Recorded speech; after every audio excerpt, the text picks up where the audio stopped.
Hello everyone and welcome back to Math Bold Master. তেনেহলে আৰম্ভ কৰোঁ আমাৰ আজিৰ সেশনটো। তো আমি কথা পাতি আছো ক্লাছ 6 ৰ ইউনিট নম্বৰ 3 সুপাৰ সেলছৰ ওপৰত যোনটো হৈছে আমাৰ ফাৰ্স্ট লেসনটো। তো আমি প্ৰিভিয়াস সেশনত নম্বৰ কেনেকৈ কম্পেয়াৰ কৰে আমি হেতু কৰিছিলো। তো হঠাই মনত ৰাখিবা নম্বৰ কম্পেৰিজন কৰিবলৈ হলে আমি কি কৰিব লাগে, আমি প্লেস ভ্যালুত হাইয়েস্ট প্লেস ভ্যালু নম্বৰৰ পৰা আমি কম্পেয়াৰ কৰা আৰম্ভ কৰিব লাগে। তো ঠিক আছে, তো কেইটামান প্ৰেক্টিছ প্ৰবলেম আজি কৰিলো, তেতিয়া আমি যিবোৰ শিকিছিলো প্ৰিভিয়াস সেশনটোত গোটেইখিনি বস্তুবোৰ ক্লিয়াৰ হৈ যাব। তো আমাৰ হৈ গ'ল ফাৰ্স্ট প্ৰবলেমটো। সো ইয়াতে দুটা নম্বৰ দি আছে, এটা আছে 453298 আৰু আনটো হৈছে 59236। আমাক ক'ব কৈছে কোনটো ডাঙৰ হয় কোনটো সৰু হয় নে দুটাই ইকুৱেল হয়। ঠিক আছে, তো এটা বস্তু আমি কৰি লওঁ। তো আমাৰ যোনটো প্ৰথম নম্বৰটো হৈছে 453298, এইটোতো অফকোৰ্স আমেৰিকান সিস্টেমত দি আছে, তো আমি কি কৰিম এইটো ইণ্ডিয়ান সিস্টেমত লিখি ল'ম। তো তাৰ মানে আমাৰ যোনটো কমাটো থাকিব এই কমাটো 4ৰ পিছত আহি যাব। ঠিক আছে, এইটোত কোনো প্ৰবলেম নাই সেকেন্ড নম্বৰটোত। এতিয়া আমি এটা কাম কৰোঁ, প্লেস ভ্যালুটো নোট ডাউন কৰি লওঁ। তো প্ৰথমতে আহিল আমাৰ ওৱানছ, তাৰপিছত আহিব টেন্স, তাৰপিছত আহিল হাণ্ড্ৰেডছ, তাৰপিছত আহিল আমাৰ থাউজেণ্ড, থাউজেণ্ডৰ পিছত আহিল আমাৰ 10,000 আৰু তাৰপিছত আহিছে আমাৰ লেক্স। ঠিক আছে, তো এতিয়া আমি কি কৰিম, ফাৰ্স্ট নম্বৰটো নোট ডাউন কৰি লওঁ। তো ফাৰ্স্ট নম্বৰটো হৈছে আমাৰ 4,53,298। ঠিক আছে, আৰু সেকেন্ড নম্বৰটো হৈছে আমাৰ 59,236। ঠিক আছে, তো তেনেকৈ আমি কমাটো দি লওঁ। এতিয়া কম্পেৰিজন কৰাৰ সময়ত আমি কৈছিলোঁ যে যোনটো আমাৰ হাইয়েস্ট প্লেস ভ্যালু যোনটো লেক্স হৈ যাব সেইটো আমি কম্পেয়াৰ কৰিব লাগিব। তো আমি কম্পেয়াৰ কৰাৰ সময়ত এইটো নেচাবা যে বোলে ইয়াৰ ফাৰ্স্ট ডিজিটটো হৈছে 4 আৰু ইয়াৰ ডিজিটটো হৈছে 5, যিহেতু 4 5তকৈ সৰু হয় তেনেহ'লে 59 এই নম্বৰটো ডাঙৰ হৈ যাব। নাই, আমি ভালকৈ চাব লাগিব। ঠিক আছে, তো আমি প্লেস ভ্যালু দি দিলোঁ। এতিয়া ষ্টলৰ নম্বৰটো যোনটো আছে 59,236, ইয়াৰ যোনটো লেক্স প্লেছত আছে একো ভ্যালু নাই। একো যদি নাই তেনেহ'লে আমি কি কৰিম, 0 লিখি ল'ম। তো এতিয়া আমি কি কৰিম, এই লেক্স প্লেছটোক আমি কম্পেয়াৰ কৰিম। এইটোক যদি কম্পেয়াৰ কৰোঁ তো কোনটো ডাঙৰ হয়, 4 ডাঙৰ হয় নে 0 ডাঙৰ হয়? ডেফিনেটলি 4টো ডাঙৰ হয়। তো 4টোৱে যদি ডাঙৰ হয় তেনেহ'লে এতিয়া আমি পিছৰ প্লেস ভ্যালুবোৰ নাচালৈ হৈ যাব। তো আমি ডাইৰেক্টলি কৈ দিব পাৰিম যে যোনটো আমাৰ নম্বৰ হৈছে 4,53,298, এই নম্বৰটো কি হ'ব, ডাঙৰ হ'বই হ'ব 59,236। আৰু এই চিম্বলটোৰ নাম কি হৈ গৈছে, গ্ৰেটাৰ দেন। Greater than. ঠিক আছে, তো এইটো আমি চিম্বলিকেলি লিখোঁ। তো আমাৰ 4,53,298 এই নম্বৰটো ডাঙৰ হৈ যাব। তো আমি কি কৰিম, গ্ৰেটাৰ দেন চিম্বলটো ইউজ কৰিম। ঠিক আছে, এতিয়া আমি যাওঁ নেক্সট প্ৰবলেমটোলৈ। Complete the comparison by choosing. ঠিক আছে, এতিয়া আমাক দুটা নম্বৰ দি আছে, এই দুটা নম্বৰক আমি কম্পেয়াৰ কৰিব লাগিব। তো নম্বৰ দুটাকে প্ৰথমতে ৰিড কৰি লওঁ। প্ৰথম নম্বৰটো হৈছে 65,931 আৰু সেকেন্ড নম্বৰটো হৈছে 65,931। তো দুটাটো সেম নম্বৰ হয়। তো সেম নম্বৰ হ'লে আমি জানো আমি কি কৰিম, ডাইৰেক্টলি ইকুৱেলটো লৈ ল'ম। বাট ষ্টিল আমি প্লেস ভ্যালুৰে এইটো বুজিবলৈ চেষ্টা কৰোঁ, তেতিয়া বস্তুবোৰ বেছি ক্লিয়াৰ হৈ যায়। তো আমাৰ তাত থাকিব ওৱানছ, টেন্স, হাণ্ড্ৰেডছ, তাৰপিছত আছে ইফালে থাউজেণ্ড আৰু ইফালে আছে আমাৰ 10,000। ঠিক আছে, তো এতিয়া আমি কি কৰিম, প্লেস কৰি দিওঁ। তো ইয়াতে হৈ গ'ল আমাৰ 65,931 ফাৰ্স্ট নম্বৰটো।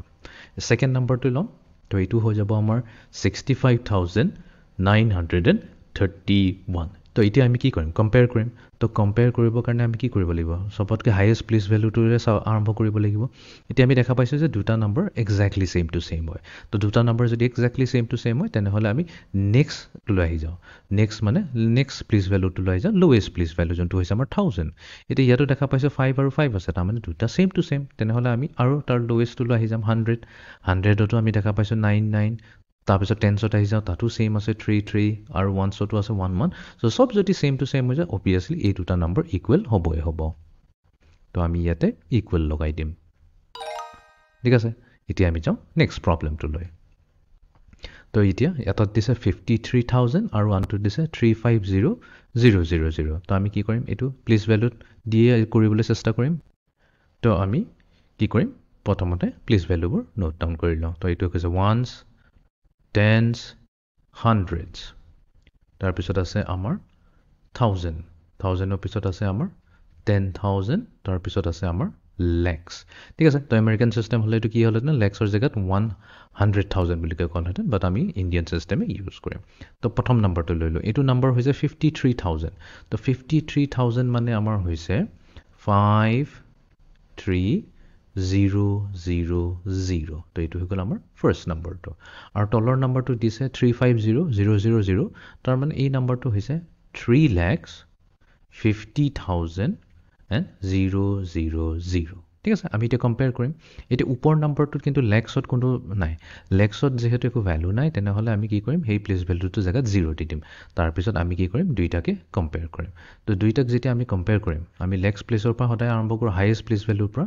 তো ওপৰৰ নাম্বাৰটো 0 আছে আৰু তলৰ নাম্বাৰটোত 3 আছে তো 0 ডাঙৰ হয় নে 3 ডাঙৰ হয় obviously 3 ডাঙৰ হয় তো এটোক আমি কেনেকৈ লিখিব পাৰো যে 0 is less than 3 এতিয়া ওপৰৰ নাম্বাৰটো এনেকৈ কৈছা ওপৰৰ নাম্বাৰ যত লেক্স প্লেসত 0 আছে আৰু তলৰ নাম্বাৰটো লেক্স প্লেসত 3 আছে obviously তলৰ নাম্বাৰটো ডাঙৰ হয় তো তাৰ মানে আমাৰ ওপৰৰ নাম্বাৰটো যোনটো হ'ব এটো সৰু হ'ব তলৰ নাম্বাৰতকৈ তো আমি কি কৰিম লেস দেন সিম্বলটো ইউজ কৰিম তো যোনটো নাম্বাৰ ডাঙৰ হয় হেফালে আমাৰ সাইনটো মুখখন খোল খাই থাকিব তো তেনেহলে আমাৰ ইয়াতে হৈ যাব লেস দেন সিম্বলটো তো চেক কৰি লওঁ ঠিক আছে এতিয়া আমি যাওঁ লাষ্ট প্ৰবলেমটো লৈ So complete the comparison by choosing greater than, less than or equals to. So আমি প্ৰথমতে first number to note down কৰি লওঁ তো এটো আছে 855399 তো আমি ইয়াতে লিখি লওঁ 855399 তাৰ মানে কি হয় এটো 8,55,399 next number to আছে 854244 854,244 তো আমি যদি ৰিড কৰো এটো হ'ব 8,54,244 এতিয়া এই দুটা নম্বৰক আমি কম্পেয়াৰ কৰিব লাগে তো প্ৰথমতে আমি কি কৰিম লেক্স প্লেসৰ পৰা আৰম্ভ কৰিম এতিয়া লেক্স প্লেসত যদি চাওঁ এতিয়া দুইটাৰে কি হয় দুইটাৰে প্লেস ভ্যালু হৈছে 8 যেহেতু দুইটাৰে প্লেস ভ্যালু 8 হয় তেনেহলে আমি নেক্সট টু লৈ যাওঁ নেক্সট হৈছে আমাৰ 10,000 এতিয়া 10,000 প্লেসতো দেখা গৈছে দুইটাৰে প্লেস ভ্যালু হৈছে 5 তো 5 যেতিয়া হৈ আছে তো আমি কম্পেয়াৰ কৰিব নোৱাৰো সেম টু সেম থাকিলে আমি কম্পেৰিজন নকৰো কিয় সেম হলে তো ইকুৱেল হৈ যায় তো আমি কি কৰি যাম নেক্সট থাৰ্ড লোৱেষ্ট টু আহি যাম তো থাৰ্ড হাইয়েষ্ট টু আহি যাম তো থাউজেণ্ডছ প্লেসত আছে 5 আৰু তলৰ নাম্বাৰটোত কিন্তু আছে 4 এতিয়া কোনটো ডাঙৰ হয় obviously আমাৰ 5 টো ডাঙৰ হয় আমি জানো যে ওপৰৰ নাম্বাৰৰ যোনটো থাউজেণ্ডছ প্লেসত আছে 5 হেতু ডাঙৰ হয় ইজ গ্ৰেটাৰ দেন তলত থকা 4 টোৰ মানে তলত থকা ডিজিটটো থাউজেণ্ডছ প্লেসত থকা ডিজিটটোৰ পৰা সৰু হয় 5 ইজ লেছ দেন 4 তো তাৰ মানে আমি অটোমেটিক্যালি ক'ব পাৰিম যে ওপৰৰ নাম্বাৰটো তলৰ নাম্বাৰতকৈ ডাঙৰ হয় so আমি কম যে 8,55,399 is greater than 8,54,244 ঠিক আছে তো তাৰ মানে আমাৰ ইয়াতে গ্ৰেটাৰ দেন সিম্বলটো আহিব এটা চেক কৰি লওঁ তো ইটো আছিল আমাৰ comparing numbers তো আজিৰ সেশনটো আমি এইখিনিতে সমাপ্ত কৰিলো so see you in the next session thank you